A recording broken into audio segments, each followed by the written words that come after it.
We're in Tanya, the end of the first parak. If you have an English Tanya, it's on page Vav on the top. We are 5 lines down. Okay? So the Alter Rebbe, story up to now, like they say. The Alter Rebbe discussed a tzaddik has no yetzer hara, a Beinoni obviously doesn't sin. And he starts to explain all of this. He starts explaining that every Jew has 2 neshamas, which are 2 nefashos. The first nefesh, he says, comes from klipas noiga. Klipas noiga, we learned last week, we discussed for a while, it means an evil that shines within it a little bit of good. Remember, we learned last week in Chassidus and Kabbalah, there's Kedusha and evil. There is no in-between, there's no neutral. So you have Kedusha, and then you have Klipa. In Klipa, we learned there's Klipas Noiga, which is an evil that shines within it a little bit of good. And then you have Klipas, Shosh Klipas HaTameis that we're going to learn now about. Shosh Klipas HaTameis, as Dr. Rebbe is going to introduce now, means there is no good in it. Okay? So he says like this, the Nefesh Habamis of the Jew, the animal soul, is not Kedusha. It comes in Klipas Noiga. Therefore, all the good midas, natural instinctive midas, come from that nefesh because it has good in it. All the negativity, like anger and haughtiness, haughtiness comes from the element of fire. Temptations come from water. Boasting, idle gossip, all that comes from the attribute of air. And laziness and sadness comes from the element of earth. So that's what the Alter Rebbe explained now. The first nefesh habamis, the animal soul of a Jew. Now the Alter Rebbe says like this. On the other hand, though, the nefashis of the non-Jews, the idol worshippers, Hemishar Klipas HaTameis, come from all the other levels, the 3 levels of impurity, like we learned. She'ein bahem teif klal, that there is absolutely no good in it at all. Now, like it says in Eitz Chaim, Shamem Tes Paragimel, I'm going to read a few lines and I'm going to discuss this. V'chol tivu da'avdin u'mesevdi galulim, like he says in Darizal, that all of the good that the nations do, legamayu avdin, do it only for their own self, for selfish motives. K'de'isa b'gemara, like the Gemara says in Bava Basra, on the pasuk Chesed lu'umim chatas, the kindness of the nations are a sin. It says, what the Gemara says in Bava Basra, shekol tzedakah, it's from Gamliel, by the way, saying this, shekol tzedakah v'chesed, any kindness or act of charity, she'omes eivdi galulim eisin, that the idol worshippers do, Einam elul is yard v'chulu, is only for the self-glorification. Okay, let's discuss this for a few minutes. What is this concept of Shosh Klipas HaTameis? And how can you say that all the good the Goyim do is bad, basically? That's if you take it at simple face value. Also, the Rebbe asks a question in letters and various explanations on Tanya. The Rebbe asks a question, what does it mean, Ein Bahem Teif Klal? Everything must exist from Hashem. Without Hashem, there is nothing existing. So you're saying a chazer, because it's forbidden, is complete evil. There's no good in the chazer. Okay, now, the question is, what does that mean? Doesn't it have a spark of godliness in it, keeping it in existence? How could you say Ein Bahem Teif Klal? There is no good. There has to be good. God has to make it exist. So the explanation Chassidus gives is the godliness that's in it is so hidden, all the way down. There is no noticeable good in them. It is so covered, you can't even tell there's a light in there. You could take a light and you could put 50 covers over the light, the room will be pitch black. You won't even be able to tell there's a light there. But the bottom line is, there is a light there. except you don't see it at all. And there's a halachic example which Chassidus gives for this, and this is called Chaticha Nases Nevela.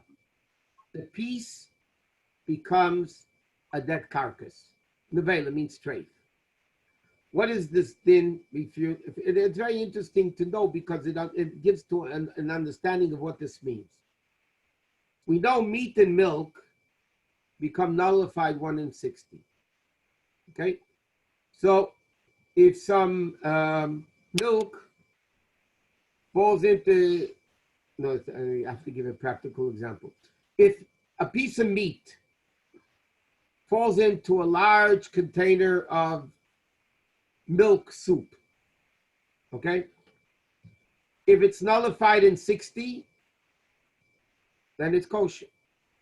If it's not nullified in 60, it becomes treif. Everything becomes treif. Now, what happens if milk falls into meat? Milk falls on a piece of meat. A spoonful of milk falls into a piece of meat, hot meat. So it's not nullified in 60. So now this piece of meat is not kosher, correct? Because it's not nullified 1 in 60. What happens now if this piece of meat falls into other milk? Does the milk that's in the meat add to the milk that it's falling into to make it 60?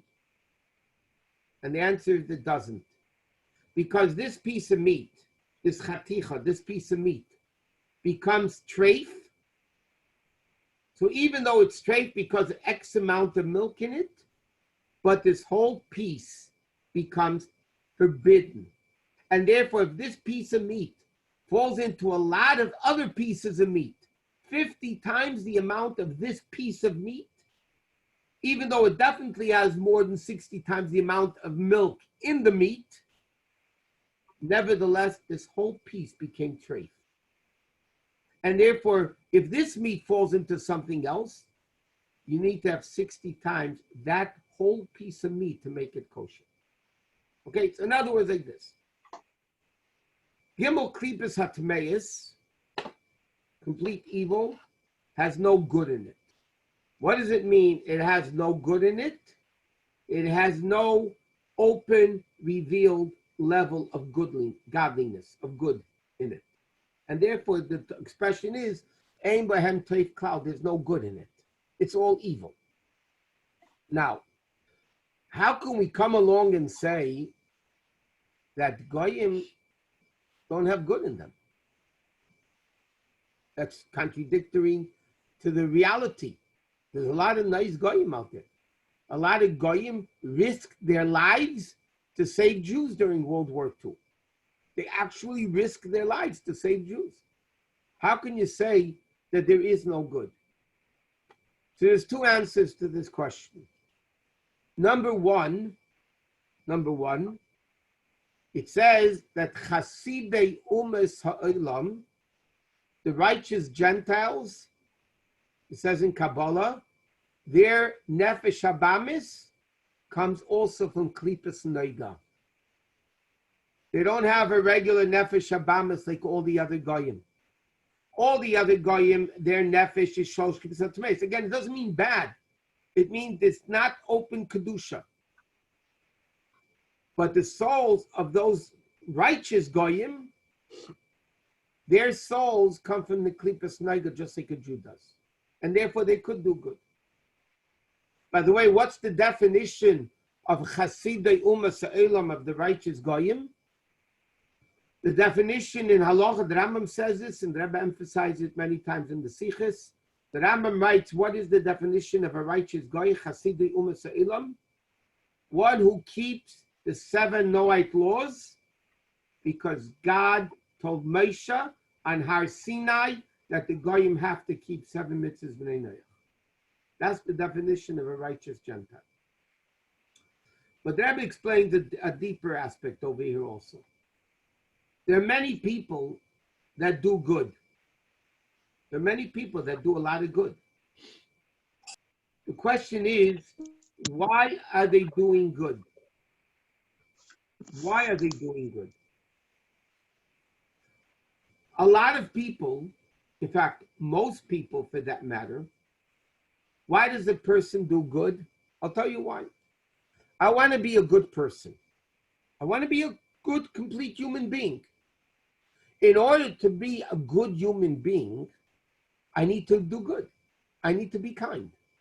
If I'm a mean person and a person that doesn't do any favors and no kindness and no chesed, I'm not a proper person. In order to be a good person, I need to do chesed. I need to do kindness. I need to do favors. Therefore, why am I doing good? Not because of something else but myself. I'm doing a favor because that makes me a good person.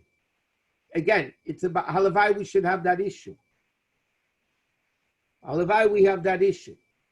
But the bottom line is, some people do good because it makes me a good person.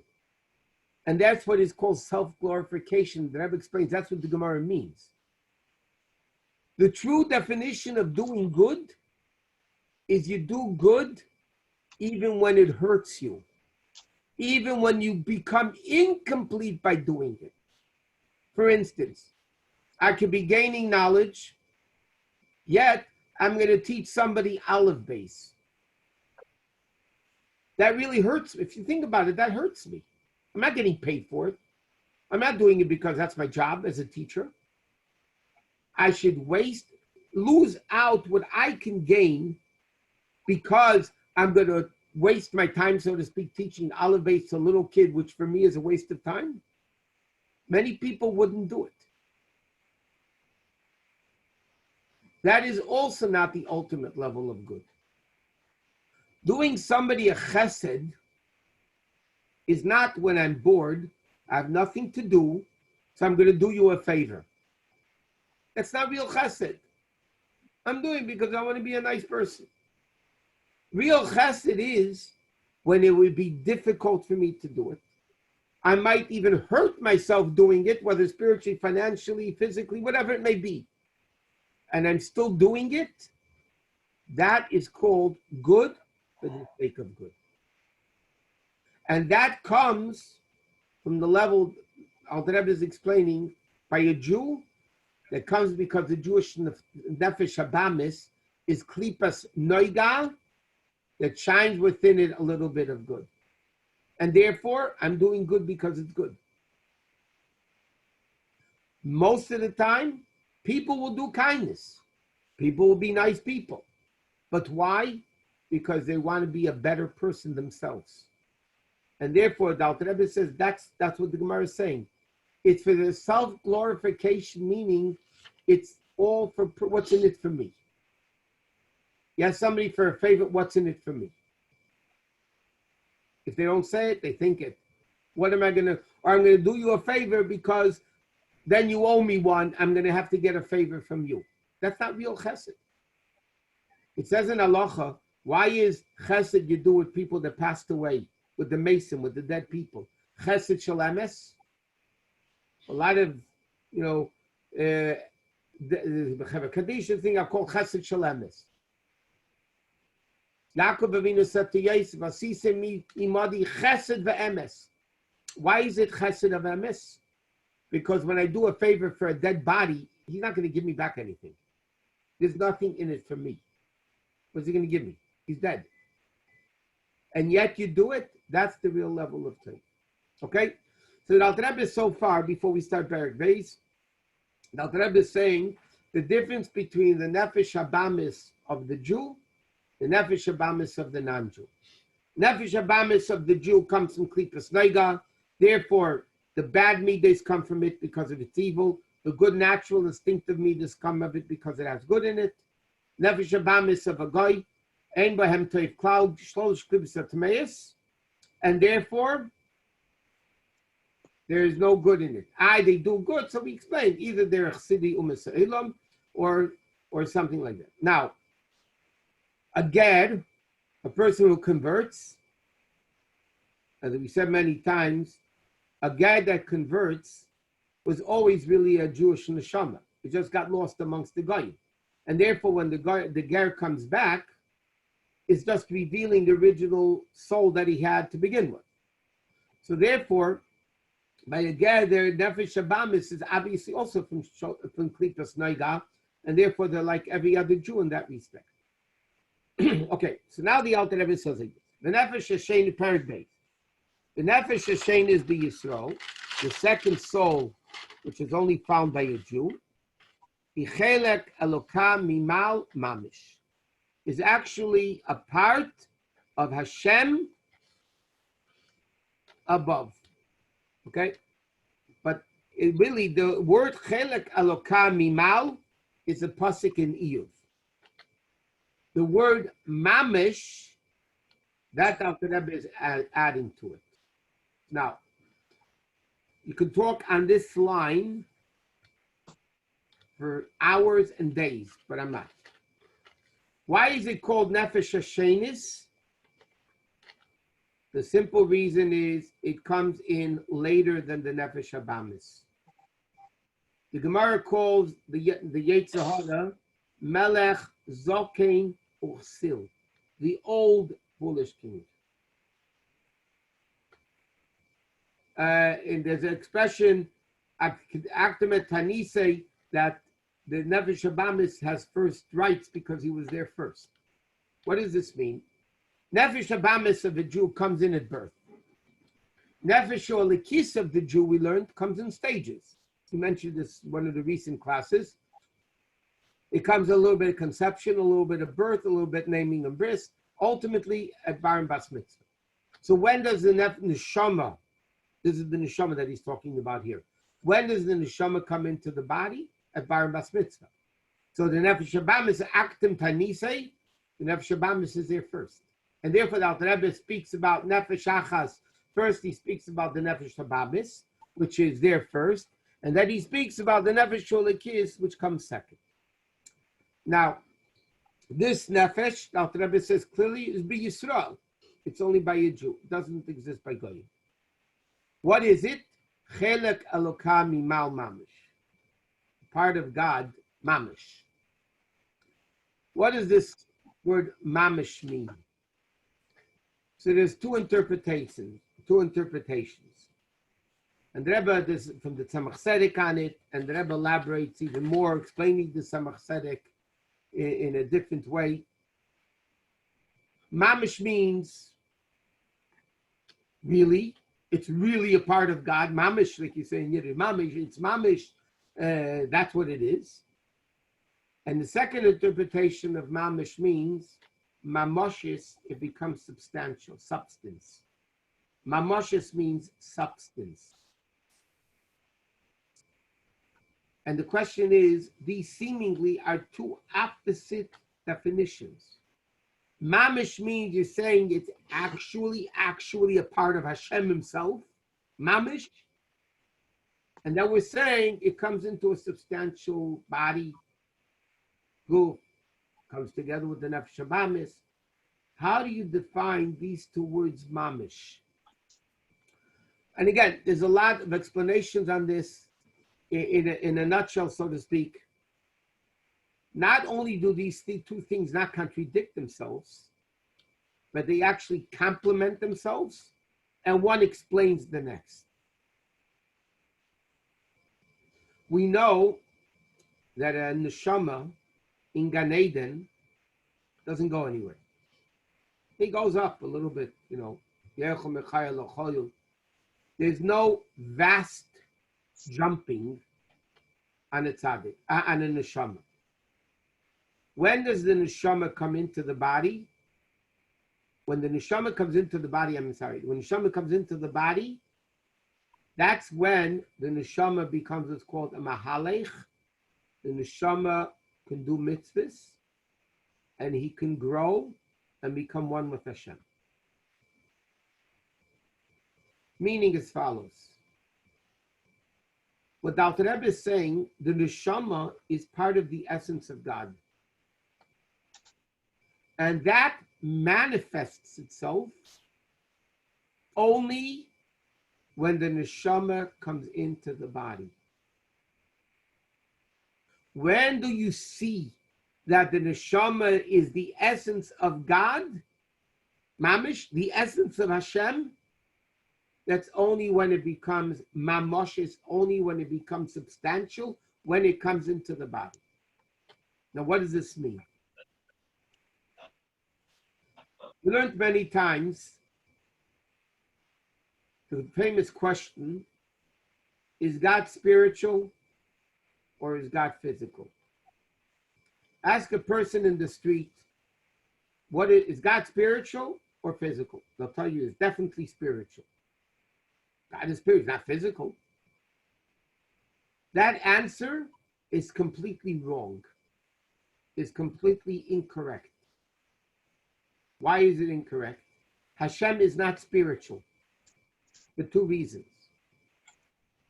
If you're saying that Hashem is spiritual, not physical, you are limiting Hashem that he's only spiritual and he's not physical. That's limiting Hashem.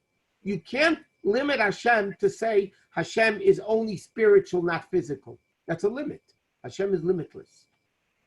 Secondly, Chassidus explains, if Hashem is spiritual, how in the world can he create Gashmias? How in the world can he create physical? You can't make what you're not. So we can't say, Chassidus explains, Hashem is spiritual, because if anything, if Hashem is spiritual, you're limiting him, number one, that he's not physical. So he's limited that he's only spiritual. And secondly, which is a bigger problem, how in the world can Hashem create physical? Therefore, Chassidus says, we must say, it's a given, Hashem is none of the above. Hashem is not spiritual. Hashem is not physical. Hashem is not supernatural, and Hashem is not natural. Hashem is not miracle, and Hashem is not nature. What is Hashem? We don't know, that's for sure. But one thing we know for sure, Hashem is above spiritual and physical. He's totally undefinable. Hashem is not spiritual. Hashem is not physical. And therefore, he can create spiritual. He could create physical. But even more, he can put both together. He can combine both together. Now, Ruchnius, spirituality, is spiritual, not physical. The neshama is only spiritual. It's not physical. The neshama is not tangible. It's not physical. The neshama is spiritual. And the body is only physical. It's not spiritual. What happens when the neshama comes into the body? There's this unity of spiritual and physical.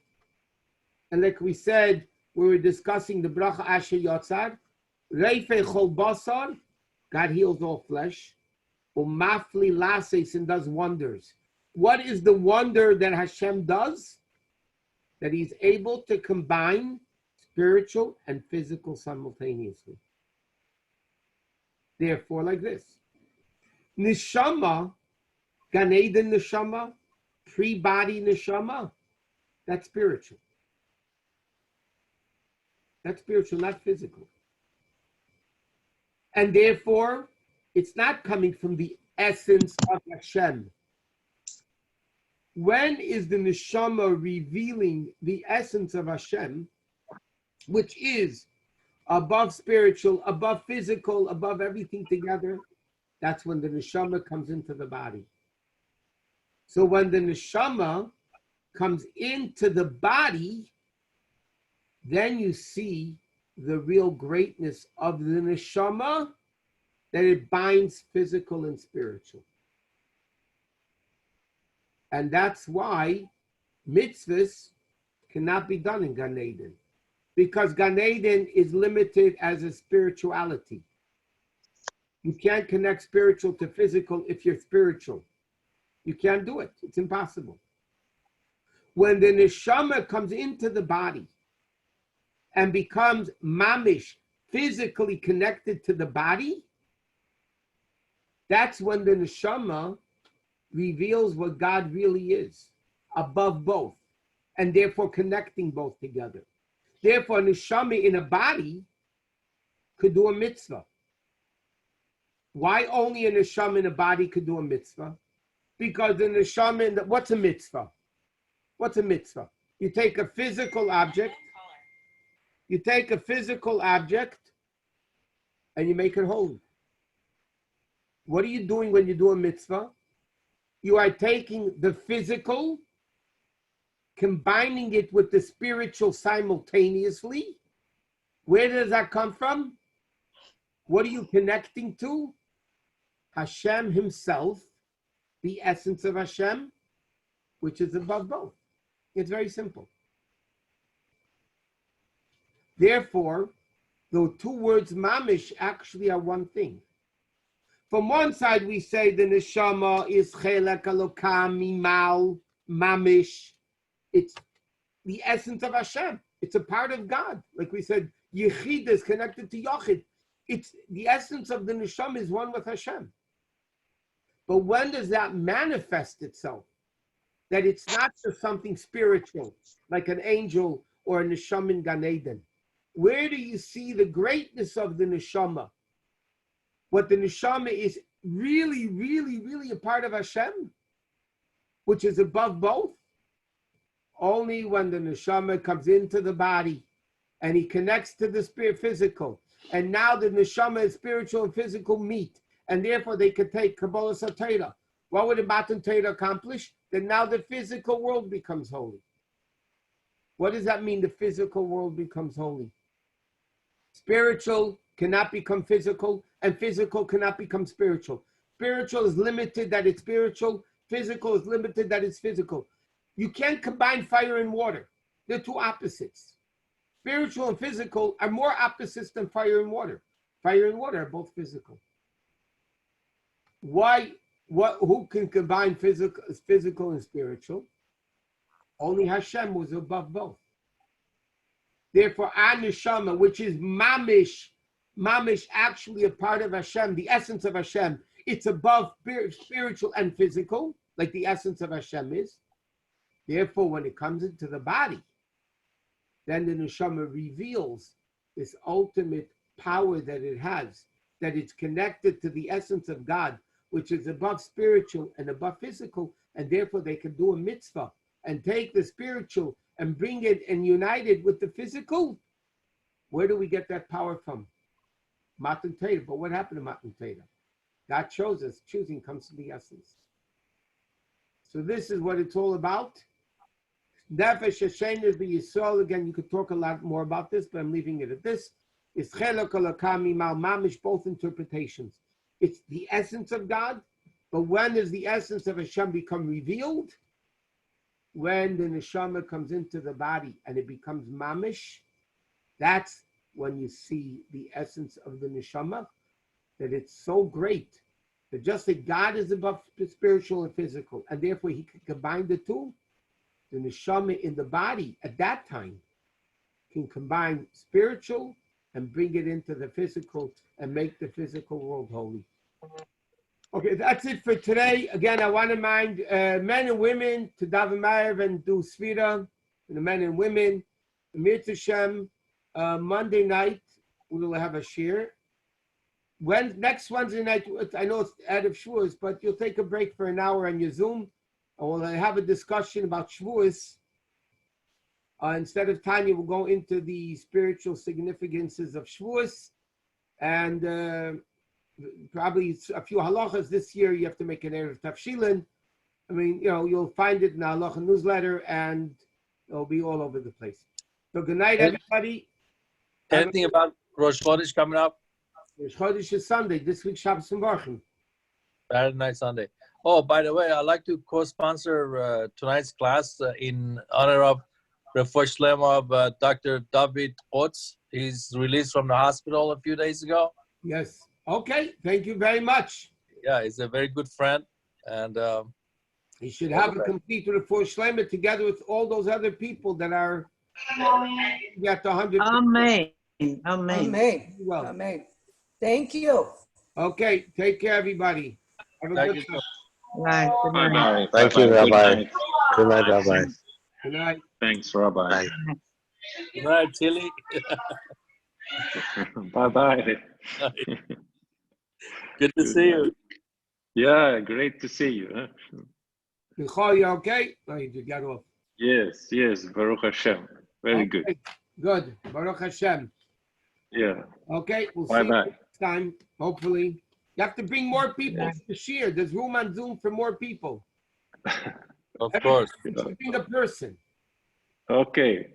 Okay. Zag is on tape. Bye. Bye-bye.